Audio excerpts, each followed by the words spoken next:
Apakah Anda tahu dan sadari bahwasanya hakikat daripada doa kepada Allah itu adalah curhat. Kalau seseorang itu curhat kepada manusia, lalu dia bisa mendapatkan pendapat, dia merasa bebannya ringan, maka berarti itu satu hal yang luar biasa. Ya, dia cuma manusia, hanya bisa memberikan ide. Tapi kalau Anda curhat kepada Allah, itu bukan hanya sekedar Anda diberikan ide, tapi Allah subhanahu wa ta'ala akan menyembuhkan penyakit Anda, akan memecahkan permasalahan Anda, akan memudahkan jodoh Anda, memperbanyak rezeki Anda, memperpanjang umur Anda, dan beragam macam hal yang Anda butuhkan. Tinggal bagaimana saja satu hal. Bagaimana Anda bisa memahami syarat agar curhat Anda kepada Allah diterima, dan Anda akan mendapatkan jawabannya. Ada beberapa syarat. Yang pertama adalah Anda harus ikutin dengan ketulusan. Pada saat Anda curhat dengan seorang manusia tadi, kira-kira bagaimana keadaannya kalau Anda hanya sekedar ngomong umum, dengan Anda menyampaikan dengan ketulusan hati. Kalau perlu Anda sambil menangis menyampaikan kepada orang yang sedang Anda curhat padanya. Tentu orang itu pun akan luar biasa dalam mendengarkan masalah Anda. Begitu pula dengan Anda berdoa kepada Allah subhanahu wa ta'ala. Anda sampaikan dengan ketulusan hati atau dengan keikhlasan bahasa ceramahnya. Kalau Anda menyampaikan dengan keikhlasan, maka itu sesuai dengan firman Allah subhanahu wa ta'ala. Allah mengatakan, A'udzubillahi minasyaitonirrajim, wad'uhu mukhlisina lahuddin, kama bada'akum ta'udun. Berdoalah padanya dengan penuh keikhlasan, curhatlah dengan ketulusan hati padanya. Maka tentu dia akan memberikan jawaban. Itu sesuai dengan tuntunan agama. Wad'uhu mukhlisina lahuddin, kama bada'akum ta'udun. Sebagaimana kalian diciptakan di awal pertama, kalian juga akan dikembalikan kepadanya. Selain keikhlasan, Anda juga dituntun untuk berdoa kepada Allah, diikuti dengan khauf dan tamak. Diikuti dengan rasa takut akan tidak diterima doanya, takut akan azabnya Allah, dan juga tamak terhadap rahmat Allah. Kita takut dengan azabnya Allah, sebuah konsep keimanan. Dan tamak pun begitu. Jangan tunggu Anda sakit baru berdoa. Tapi pada saat Anda masih sehat, curhat kepada Allah, minta agar dipertahankan kesehatan tersebut dan ditambahkan. Begitu pula rezeki, begitu pula keturunan, pasangan hidup, dan apa saja. Allah subhanahu wa ta'ala mengingatkan dalam Al-Quran, A'udzubillahi minasyaitonirrajim, wadu'u rabbakum tadarru'an wa khufiyah. Ya. Jadi berdoa kepada Tuhan kalian dengan tadarru', dengan merendah diri dan khufiyah. Dengan menyembunyikannya juga dalam ayat lain dikatakan khaufan wa tama'a. Dengan rasa takut dan tamak terhadap rahmat Allah subhanahu wa ta'ala. Inna rahmatallahi qaribun minal muhsinin. Sesungguhnya rahmatnya Allah, jawaban curhat kalian akan sangat dekat dengan orang yang muhsin. Orang yang terus berharap, ya, terus curhat dengan Allah subhanahu wa ta'ala. Yang ketiga adalah menggunakan nama-nama Allah dan sifat-sifatnya. Puji-pujian yang mulia.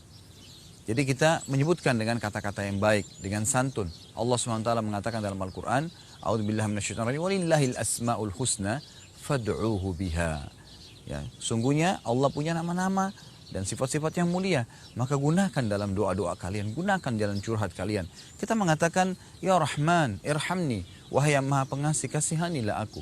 Ya Ghafur, ikfirli, wahai yang maha pengampun, ampunilah aku. Ya Razzaq, Dzul Quwwatil Matin, wahai zat yang maha memberi rezeki, yang memiliki segala sesuatu dengan power yang penuh, maka berikan rezeki kepadaku. Ya Syafi, ishfini, wahai yang maha memberikan kesembuhan, sembuhkanlah penyakitku. Kita menyebutkan nama-nama Allah, lalu kita berdoa kepadanya. Kemudian yang keempat, tidak tergesa-gesa. Kata Nabi Muhammad SAW dalam sebuah hadis yang sahih, yustajabu li ahadikum ma lam ya'jal. Seseorang di antara kalian pasti Allah akan dengarkan dan berikan jawaban atas curhatnya. Selama dia tidak tergesa-gesa. Para sahabat bertanya, wa kaifa ya'jal ya Rasulullah? Bagaimana cirinya orang yang tergesa-gesa itu? Kata Nabi SAW, yaqulu da'autu wa lam yustajabu li fatarakat du'a. Dia mengatakan, saya sudah berdoa, tapi belum saya terima jawabannya. Maka dia tinggalkan doa setelah itu. Anda perlu tahu satu hal, doa punya rate. Kalau Anda berdoa, pada saat Anda sudah mulai ajukan proposal doa Anda sudah mulai curhat kepada Allah Subhanahu wa taala, pada saat itu ada rate doa. Mungkin Allah sudah tentukan Anda kalau berdoa selama 5 hari, maka finalnya akan diberikan jawabannya. Terkadang kita baru doa 2 hari, kita sudah berhenti. Dapat pahala tapi target tidak akan didapatkan. Maka butuh tidak tergesa-gesa. Yang kelima, tidak ada makanan dan minuman yang haram dalam tubuh Anda. Kata Nabi SAW, seseorang yang badannya kotor, rambutnya berantakan, sangat miskin, ya, Kemudian dia mengatakan tangannya ke langit, ya Allah berikan, tapi Allah tidak berikan. Bagaimana bisa Allah berikan sementara makanannya haram dan minumannya haram serta pakaiannya haram? Kalau Anda masih mengkonsumsi makanan haram, pakaian haram, minuman haram, maka pastikan curhat Anda tidak akan didengar oleh Allah. Dan Allah ini adalah Rabbul Alamin, Tuhan alam semesta. Bukan teman yang kita curhat yang hanya memberikan ide, tapi Allah yang menciptakan kita dan apapun, termasuk musibah yang sedang menimpa kita, penyakit yang sedang kita rasakan, rezeki yang kurang, keturunan yang tidak ada, istri atau pasangan yang belum kita miliki atau suami, maka semua itu Allah yang ciptakan. Allah mampu mendatangkan dan memberikan asal Anda curhat sepenuhnya kepadanya. Dan yang terakhir, Anda tidak meminta yang haram. Siapapun yang minta yang haram, maka Allah tidak akan terima. Sebagaimana dikatakan dalam sebuah hadis sahih riwayat Abu Daud, Innallaha tayyibun, la yakbalu illa tayyiba. Allah itu baik dan suci, tidak terima kecuali yang baik dan suci pula. Jadi kata para ulama, pada saat memanjatkan doa yang baik, memanjatkan sesuatu yang baik. Dan ini sangat luar biasa. Izinkan saya menutup tema ini dengan sebuah kisah. Ada seorang anak muda di Yaman yang buta matanya. Dia hafal Quran, tapi kondisinya buta dan dia tidak pernah keluar dari rumahnya.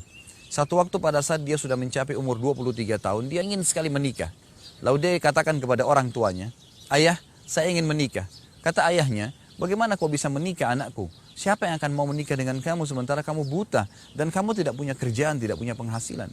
Anak ini merasa drop karena ayahnya ya tidak mendukung dia tapi malah menghardik atau tanda kutip menyalahkan dia kalau dia mau nikah. Lalu dia mulai malam itu niat selama sebulan penuh berdoa kepada Allah SWT, curhat. Ya Allah, saya ingin menikah sebagaimana layaknya hamba-hambamu yang lain. Ya Allah, ayahku pun sendiri tidak ingin membukakan pintu itu untuk aku. Berikanlah petunjuk, berikanlah aku jodoh. Yang dia minta adalah jodoh seorang wanita yang kaya raya, sempurna fisiknya, ya, cantik dan juga orangnya pintar. Maka yang terjadi setelah sebulan berdoa, anak muda ini lalu mimpi. Dia mimpi ada suara yang mengatakan jodohmu ada di kota Fulan. Jadi kota ini ternyata di kota seberang kotanya dia, yang dia tinggal di Yaman. Dan namanya perempuan itu adalah si Fulana. Disebutkan namanya dalam mimpi tersebut. Kemudian dikatakan ayahnya si Fulan. Maka datanglah dan lamarlah orang itu. Keesokan paginya dia bangun lalu dia berkata kepada ayahnya, "Ayah, apakah benar kota di sebelah kota kita ini bernama kota ini?" Ayahnya mengatakan iya. "Apakah benar di sana ada seorang laki-laki yang bernama Fulan?" Nama ayah si perempuan tersebut. Ayahnya mengatakan iya. "Itu adalah tokoh masyarakat dan orang terkaya di kota sebelah." Lalu dikatakan oleh anaknya yang buta ini, "Apakah di sana ada seorang anak wanitanya yang bernama si Fulana?" Kata si ayahnya, "Iya. Wanita itu terkenal dengan kecerdasannya, kecantikannya, dan juga sudah banyak sekali orang yang memintanya." Anak muda ini berkata, "Ayah, lamarkan untuk saya." Ayahnya mengatakan, "Apa kamu gila? Sedangkan orang di kota kita saja ini yang paling miskin belum tentu mau menikah denganmu. Kamu mau minta si Fulana yang merupakan anak tokoh masyarakat, anak kaya, sempurna fisik, cerdas lagi, pintar. Semua yang berkumpul padanya."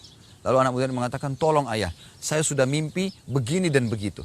Lalu ayahnya heran, ayahnya lalu mengatakan, "Baiklah, tapi kita harus siap malu, mungkin akan ditolak." Berangkatlah satu keluarga ini ke rumah sana. Apa yang terjadi? Baru duduk gitu kan, di ruang tamu disambut oleh ayahnya si wanita ini, kemudian disampaikanlah hajatnya. Ayah si anak laki-laki yang buta ini malu sebenarnya menyampaikan.